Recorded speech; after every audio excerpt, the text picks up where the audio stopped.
Assalamualaikum warahmatullahi wabarakatuh. Saya Dr. Fairuz Ashikin adalah sebagai Ketua Jabatan Obstetrik dan Gynecology di Avicenna Women's and Children's Specialist Hospital. Saya ingin berkongsi pada hari ini tentang langkah-langkah pencegahan COVID-19 yang kami lakukan di Jabatan ONG kami.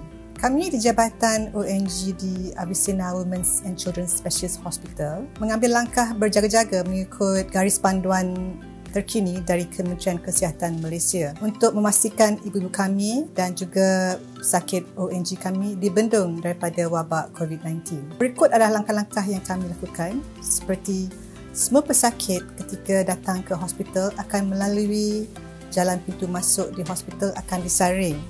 Mereka akan diambil suhu masing-masing dan kemudian mereka dikendaki untuk mendaftar di MySejahtera.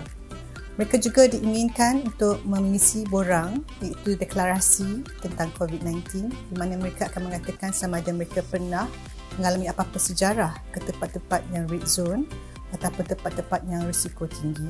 3 langkah yang berjaga-jaga iaitu memakai pelitup muka, sanitasi tangan dan menjalani jarak sosial.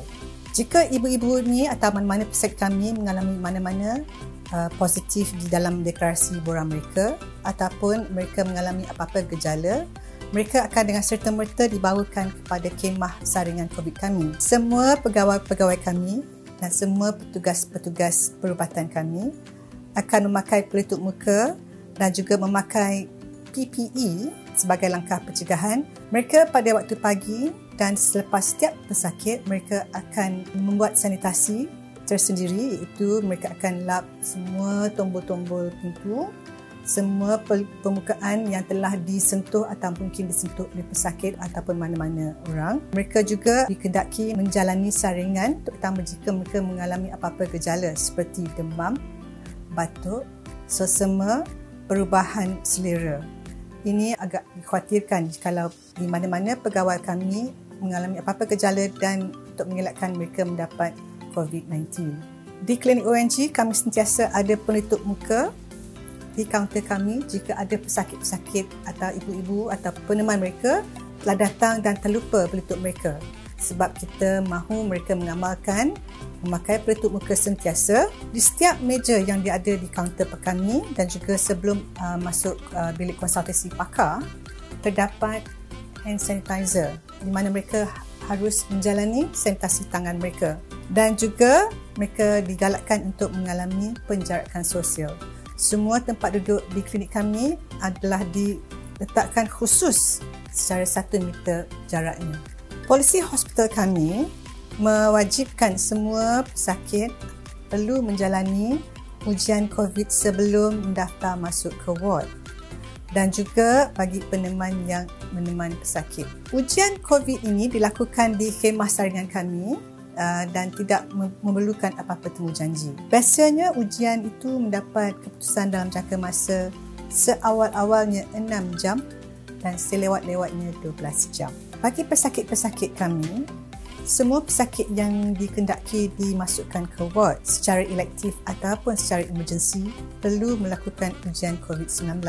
Kebiasaannya, setiap pesakit akan menjalani ujian sekurang-kurangnya 3 hari sebelum dimasukkan ke ward. Di mana pesakit yang ujian negatif, prosesnya adalah seperti biasa, di mana mereka akan disaringkan dan jika ujian mereka adalah negatif, mereka akan dibawa ke bilik masing-masing. Di Dewan Bedah, setiap pegawai perubatan kami, pakar-pakar, petugas-petugas klinikal semua akan praktis hygiene mengikut garis panduan KKM seperti biasa.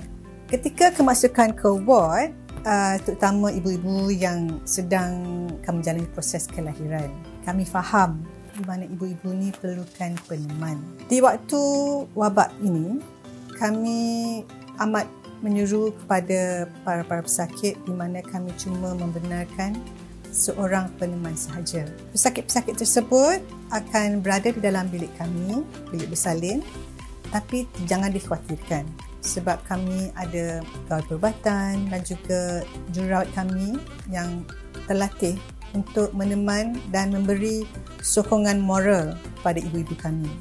Juga kami ada fisioterapis yang dapat menemani dan dapat mengurangkan kesakitan para-para ibu. petugas-petugas kami bersiap sedia untuk menemani ibu dan mengurangkan kesakitan ibu sementara menunggu kelahiran.